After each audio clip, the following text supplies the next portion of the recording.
नमस्कार। दोपहर समाचार में आपका स्वागत है।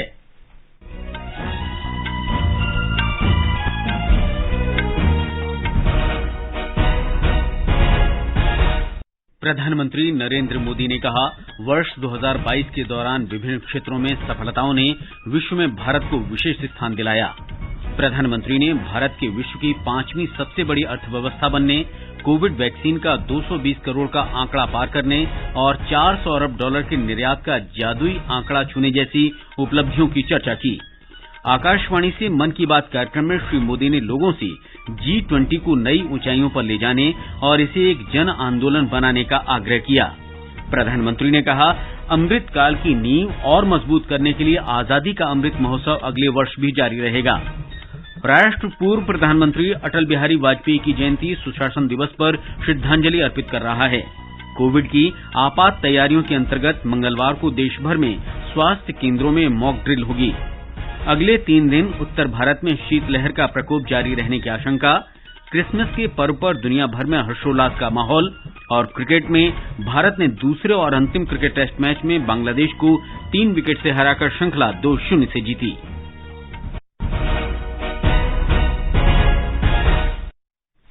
दोपहर समाचार के साथ मैं मुकेश कुमार। प्रधानमंत्री नरेंद्र मोदी ने कहा है कि भारत 2022 में दुनिया की 5वीं सबसे बड़ी अर्थव्यवस्था बन गया है। उन्होंने कहा कि देशवासियों को गर्व है कि इस वर्ष देश ने हर क्षेत्र में प्रमुख उपलब्धियां प्राप्त की हैं। आकाशवाणी से मन की बात कार्यक्रम में श्री मोदी ने कहा कि हर क्षेत्र से मिली अपार सफलताओं ने देश को विश्व में विशेष स्थान दिलाया है। 2022 यानी भारत द्वारा दुनिया की 5वीं सबसे बड़ी अर्थव्यवस्था का मुकाम हासिल करना। 2022 यानी भारत द्वारा 220 करोड़ वैक्सीन का अविश्वसनीय आंकड़ा पार करने का रिकॉर्ड। 2022 यानी भारत द्वारा निर्यात का $400 बिलियन का जादुई आंकड़ा पार कर जाना। 2022 यानी भारत के पहले स्वदेशी एयरक्राफ्ट कैरियर INS विक्रांत का स्वागत। प्रधानमंत्री ने खुशी जाहिर की कि भारतीय युवाओं में खेल के क्षेत्र में बेहतर प्रदर्शन किया। उन्होंने राष्ट्रमंडल खेलों में देश के प्रदर्शन और महिला हॉकी टीम की विजय की चर्चा की। प्रधानमंत्री ने इस वर्ष लोगों की शक्ति, सहयोग और संकल्प की सराहना करते हुए कहा कि ये वर्ष एक भारत श्रेष्ठ भारत की भावना के विस्तार के लिए जाना जाएगा। उन्होंने कहा कि इस दौरान एकजुटता के लिए अनेक कार्यक्रमों का आयोजन किया गया है।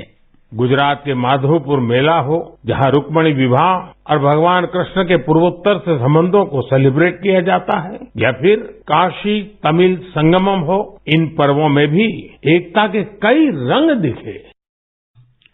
प्रधानमंत्री मोदी ने अगस्त में आयोजित हर घर तिरंगा अभियान पर विशेष प्रकाश डाला। अगस्त के महीने में चला हर घर तिरंगा अभियान भला कौन भूल सकता है। वो पल थे, हर देशवासी के रोंगटे खड़े हो जाते थे। आजादी के 75 वर्ष के इस अभियान में पूरा देश तिरंगामय हो गया। 6 करोड़ से ज्यादा लोगों ने तो तिरंगे के साथ सेल्फी भी भेजी। आजादी का ये अमृत महोत्सव अभी अगले साल भी ऐसे ही चलेगा, अमृत काल की नींव को और मजबूत करेगा। श्री मोदी ने कहा कि 2023 में G20 का उत्साह हमें नई ऊंचाइयों पर लेकर जाना है। इस साल भारत को G20 समूह की अध्यक्षता की जिम्मेदारी भी मिली है। मैंने पिछली बार इस पर विस्तार से चर्चा भी की थी। साल 2023 में हमें G20 के उत्साह को नई ऊंचाई पर लेकर जाना है। इस आयोजन को एक जन आंदोलन बनाना है।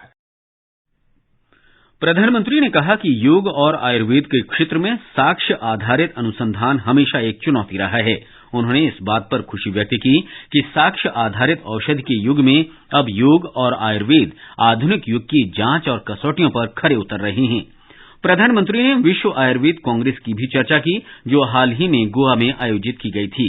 उन्होंने कहा कि इस सम्मेलन में 40 देशों ने हिस्सा लिया और 550 से अधिक अनुसंधान आलेख प्रस्तुत किए गए। प्रधानमंत्री ने कहा कि देश ने पिछले कुछ वर्षों में स्वास्थ्य क्षेत्र में बड़ी चुनौतियों पर विजय प्राप्त की है। उन्होंने इसका श्रेय चिकित्सा विशेषज्ञों, वैज्ञानिकों और देशवासियों को दिया। उन्होंने कहा कि भारत से चेचक और पोलियो जैसी गंभीर बीमारियां समाप्त हो गई हैं। श्री मोदी ने कहा कि कालाजार भी समाप्ति की कगार पर है। कालाजार का प्रकोप 4 राज्यों के 50 से अधिक जिलों में फैला हुआ था, लेकिन अब ये बीमारी बिहार और झारखंड के 4 जिलों तक ही सिमट कर रह गई है। मुझे विश्वास है बिहार झारखंड के लोगों का सामर्थ्य, उनकी जागरूकता इन 4 जिलों से भी कालाजार को समाप्त करने में सरकार के प्रयासों को मदद करेगी। प्रधानमंत्री ने कहा कि सरकार वर्ष 2025 तक भारत को टीबी मुक्त करने के लिए भी काम कर रही है। टीबी मुक्त भारत अभियान शुरू हुआ तो हजारों लोग टीबी मरीजों की मदद के लिए आगे आए। ये लोग निक्षय मित्र बनकर टीबी के मरीजों की देखभाल कर रहे हैं, उनकी आर्थिक मदद कर रहे हैं।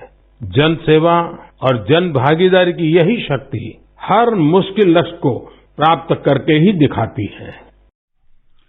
गंगा नदी को स्वच्छ बनाने के बारे में प्रधानमंत्री ने कहा कि इसी उद्देश्य के लिए 8 वर्ष पहले नमामि गंगे अभियान शुरू किया गया था। उन्होंने कहा कि हम सबके लिए ये गौरव की बात है कि भारत की इस पहल को आज दुनिया भर की सराहना मिल रही है। यूनाइटेड नेशंस ने नमामि गंगे मिशन को इकोसिस्टम को रिस्टोर करने वाली दुनिया के टॉप 10 इनिशिएटिव में शामिल किया है। ये और भी खुशी की बात है कि पूरे विश्व के 160 ऐसे इनिशिएटिव्स में नमामि गंगे को यह सम्मान मिला है। नमामि गंगे अभियान की सबसे बड़ी ऊर्जा लोगों की निरंतर सहभागिता है।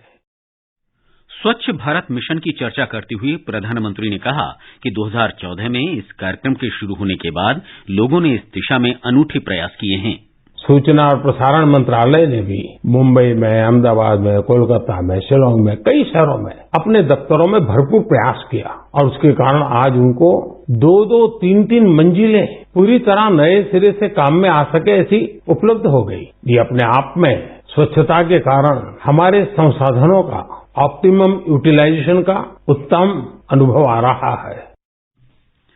प्रधानमंत्री ने कहा कि कला, साहित्य और संस्कृति समाज की सामूहिक पूंजी होती है और इन्हें आगे बढ़ाने की जिम्मेदारी पूरे समाज की होती है। उन्होंने कहा कि ऐसा ही एक सफल प्रयास लक्षद्वीप में हो रहा है। कल्पेनी द्वीप पर एक क्लब है, कुमेल ब्रदर्स चैलेंजर्स क्लब। ये क्लब युवाओं को स्थानीय संस्कृति और पारंपरिक कलाओं के संरक्षण के लिए प्रेरित करता है। यहाँ युवाओं को लोकल आर्ट, कोलकली, परिचाकली, किलिपट्टू और पारंपरिक गानों की ट्रेनिंग दी जाती है। प्रधानमंत्री ने दुबई के कलारी क्लब की भी चर्चा की, जिसने Guinness book of world record में अपना नाम दर्ज कराया है। भारत की प्राचीन मार्शल आर्ट कलारियापट्टू से जुड़ा है। ये रिकॉर्ड एक साथ सबसे अधिक लोगों के द्वारा कलारी के प्रदर्शन का है। कलारी क्लब दुबई में दुबई पुलिस के साथ मिलकर ये प्लान किया और यूएई के नेशनल डे में प्रदर्शित किया। इस आयोजन में 4 साल के बच्चों से लेकर 60 वर्ष तक के लोगों ने कलारी की अपनी क्षमता का बेहतरीन प्रदर्शन किया। अलग अलग पीढ़ियां कैसे एक प्राचीन परंपरा को आगे बढ़ा रही हैं, पूरे मनोयोग से बढ़ा रही हैं, ये उसका अद्भुत उदाहरण है। श्री मोदी ने लोगों से कहा कि वे मन की बात की 100वीं कड़ी में शामिल किए जाने वाले विषयों के बारे में अपने सुझाव भेजें। 100वें एपिसोड में हम क्या बात करें, उसे कैसे खास बनाएं, इसके लिए आप मुझे अपने सुझाव भेजेंगे तो मुझे बहुत अच्छा लगेगा। अगली बार हम वर्ष 2023 में मिलेंगे। मैं आप सभी को वर्ष 2023 की शुभकामनाएं देता हूं। ये वर्ष भी देश के लिए खास रहे, देश नई ऊंचाइयों को छूता रहे। हमें मिलकर के संकल्प भी लेना है, साकार भी करना है। प्रधानमंत्री ने विश्व के कई देशों में कोविड-19 के बढ़ते मामलों के प्रति आगाह किया। इस समय बहुत से लोग छुट्टियों के मूड में भी हैं। आप पर्वों को, इन अवसरों का खूब आनंद लीजिए, लेकिन थोड़ा सतर्क भी रहिए। आप भी देख रहे हैं कि दुनिया के कई देशों में कोरोना बढ़ रहा है। इसलिए हमें मास्क और हाथ धुलने जैसी सावधानियों का और ज्यादा ध्यान रखना है। हम सावधान रहेंगे तो सुरक्षित भी रहेंगे और हमारे उल्लास में कोई रुकावट भी नहीं पड़ेगी। ये समाचार हमारी वेबसाइट newsonair.com/hindi और हमारे mobile app news on AIR पर भी उपलब्ध हैं। उत्तर पूर्व अद्भुत, रोमांचक और मनोहारी, उसकी छटा को समेटती पूर्वोत्तर डायरी जिसके पन्ने खुलेंगे रविवार शाम 5:30 बजे। पहली कड़ी 25 दिसंबर, पहल हमारी, पूर्वोत्तर डायरी। दोपहर समाचार में आपका फिर स्वागत है। स्वास्थ्य मंत्रालय ने सभी राज्यों और केंद्र शासित प्रदेशों से देश के सभी स्वास्थ्य केंद्रों पर मंगलवार को मॉक ड्रिल करने के लिए पत्र लिखा है। अतिरिक्त मुख्य सचिव, प्रधान सचिव और सभी राज्यों और केंद्र शासित प्रदेशों के स्वास्थ्य सचिवों को लिखे पत्र में केंद्रीय स्वास्थ्य सचिव राजेश भूषण ने कहा कि इस अभ्यास का उद्देश्य कोविड प्रबंधन में तैयारियों को सुनिश्चित करना है। पूर्व प्रधानमंत्री अटल बिहारी वाजपेयी की आज 98वीं जयंती है। उनकी जयंती को सुशासन दिवस के रूप में मनाया जाता है। राष्ट्रपति द्रौपदी मुर्मू, उपराष्ट्रपति जगदीप धनखड़ और प्रधानमंत्री नरेंद्र मोदी ने अटल जी की समाधि सदैव अटल पर पुष्पांजलि अर्पित की। रक्षा मंत्री राजनाथ सिंह, गृहमंत्री अमित शाह, भारतीय जनता पार्टी अध्यक्ष जगत प्रकाश नड्डा और अन्य नेताओं ने भी पूर्व प्रधानमंत्री को पुष्पांजलि अर्पित की। इस अवसर पर एक प्रार्थना सभा भी आयोजित की गई। प्रधानमंत्री मोदी ने पूर्व प्रधानमंत्री अटल बिहारी वाजपेयी की जयंती पर उन्हें याद किया है। आज हम सभी के श्रद्धेय अटल बिहारी वाजपेयी जी का जन्मदिन भी है। वे एक महान राजनेता थे जिन्होंने देश को असाधारण नेतृत्व दिया। हर भारतवासी के हृदय में उनके लिए एक खास स्थान है। उन्होंने भारत को हर क्षेत्र में नई ऊंचाइयों पर ले जाने का काम किया। मैं अटल जी को हृदय से नमन करता हूँ। उत्तर भारत में अगले 3 दिन कड़ाके की ठंड का प्रकोप जारी रहेगा। कश्मीर घाटी में तापमान लगातार जमाव बिंदु से नीचे है। श्रीनगर में डल झील के कई हिस्से जम गए हैं। हिमाचल प्रदेश में अगले 2 दिन में कांगड़ा, शिमला, चंबा, लाहौल स्पीति, किन्नौर और कुल्लू जिलों की ऊंची पहाड़ियों में हल्की वर्षा और हिमपात हो सकती है। पंजाब, हरियाणा, चंडीगढ़ और दिल्ली में कोहरा छाया रहेगा। राजस्थान के 10 जिलों में मंगलवार तक शीतलहर और कोहरे की स्थिति बनी रहेगी। क्रिसमस का पर्व दुनिया भर में आज हर्षोल्लास के साथ मनाया जा रहा है। प्रभु ईसा मसीह के जन्म दिवस को क्रिसमस के रूप में मनाया जाता है। राष्ट्रपति, उपराष्ट्रपति और प्रधानमंत्री ने इस अवसर पर लोगों को शुभकामनाएं दी हैं।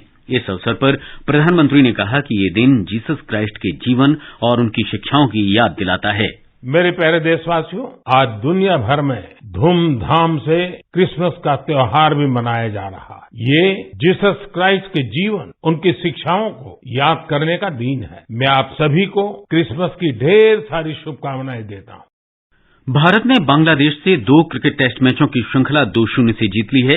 ढाका में दूसरे और अंतिम क्रिकेट टेस्ट मैच के चौथे दिन भारत ने मेजबान बांग्लादेश को 3 विकेट से हरा दिया। भारत ने जीत के लिए 145 रन 7 विकेट खोकर बना लिए। श्रेयस अय्यर और रविचंद्रन अश्विन ने 8वें विकेट के लिए 71 रन की साझेदारी की। इससे पहले बांग्लादेश की टीम अपनी दूसरी पारी में 231 रन ही बना सकी थी। अंत में मुख्य समाचार एक बार फिर। प्रधानमंत्री नरेंद्र मोदी ने कहा, वर्ष 2022 के दौरान विभिन्न क्षेत्रों में सफलताओं ने विश्व में भारत को विशेष स्थान दिलाया। प्रधानमंत्री ने भारत के विश्व की 5वीं सबसे बड़ी अर्थव्यवस्था बनने, कोविड वैक्सीन का 220 करोड़ का आंकड़ा पार करने और $400 अरब के निर्यात का जादुई आंकड़ा छूने जैसी उपलब्धियों की चर्चा की। आकाशवाणी से मन की बात कार्यक्रम में श्री मोदी ने लोगों से G20 को नई ऊंचाइयों पर ले जाने और इसे एक जन आंदोलन बनाने का आग्रह किया। प्रधानमंत्री ने कहा, अमृत काल की नींव और मजबूत करने के लिए आजादी का अमृत महोत्सव अगले वर्ष भी जारी रहेगा। राष्ट्र पूर्व प्रधानमंत्री अटल बिहारी वाजपेयी की जयंती सुशासन दिवस पर श्रद्धांजलि अर्पित कर रहा है। कोविड की आपात तैयारियों के अंतर्गत मंगलवार को देश भर में स्वास्थ्य केंद्रों पर मॉक ड्रिल की जाएगी। अगले 3 दिन उत्तर भारत में शीतलहर का प्रकोप जारी रहने की आशंका। क्रिसमस के पर्व पर दुनिया भर में हर्षोल्लास का माहौल। और क्रिकेट में भारत ने दूसरे और अंतिम क्रिकेट टेस्ट मैच में बांग्लादेश को 3 विकेट से हराकर श्रृंखला 2-0 से जीती। इसके साथ ही दोपहर समाचार का ये अंक समाप्त हुआ। नमस्कार।